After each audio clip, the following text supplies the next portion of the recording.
शिवसेना आमदार मनीषा कायंदे आपल्यासोबत आहे. त्यांच्याशी आपण बातचीत करणार आहोत. ताई, सध्या पाहायला गेलं तर आखाती देशांमध्ये सध्या मोठ्या प्रमाणात युद्धजन्य परिस्थिती पाहायला मिळत आहे.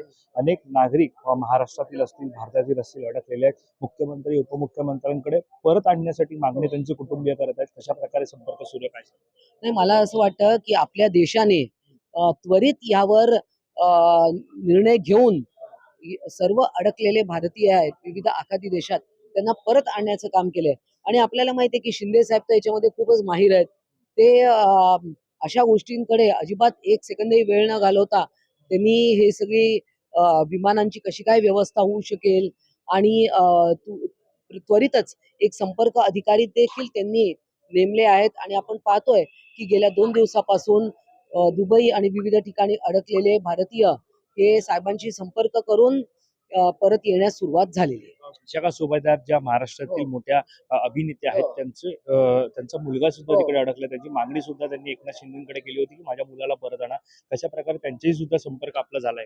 नाही, आपण पाहतोय की विशाखा सुभेदार ज्या हास्य जत्रेच्या माध्यमातून संबंध महाराष्ट्राला हसवण्याचं त्यांनी काम केलं, परंतु काल मुलाच्या आपला मुलगा तिकडे अडकलेला आहे हे पाहून त्यांना एक मातृहृदय त्यांचं पिळवटून निघालं.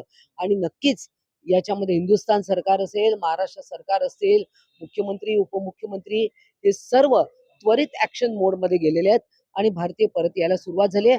लवकरच विशाखाताईंचा मुलगा पण मायदेशी परतेल. सध्या अर्थसंकल्पीय अधिवेशन चालू आहे, त्या संदर्भात पुढचा प्रश्न होता. अर्थसंकल्पीय अधिवेशन या आठवड्यात मांडलं जाणार आहे. दुसऱ्या आठवड्याच्या अखेरच्या दिवशी अर्थसंकल्प मांडला जाणार आहे.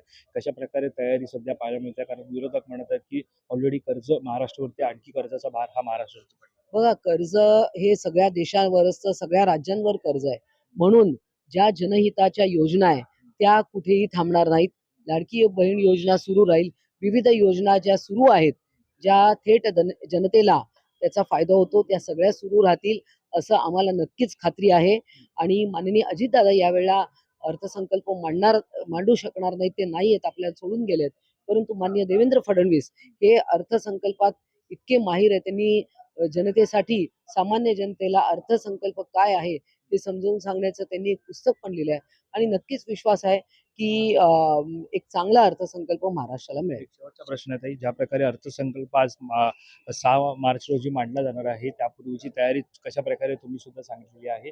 मात्र सध्या राज्यसभा ही सुद्धा अर्थसंकल्पीय अधिवेशन काळामध्ये गाजताना पाहायला मिळत आहे.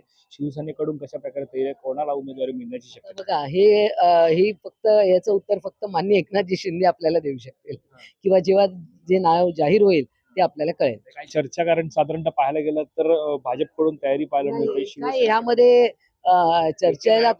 चर्चेला खूप उधाण असतो.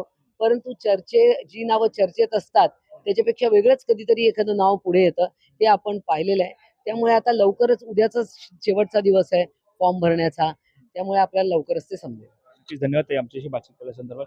तर आपण पाहतो एकंदरीत राज्यसभा असेल, यानंतर अर्थसंकल्पीय अधिवेशन असेल, विविध मुद्दे सध्या पाहायला मिळतात आणि त्यावरती आमदार मनीषा कायंदे यांनी आपल्याशी बातचीत केली. कॅमेरा पर्सन अजय सर, वैभव पाटील, मुंबई.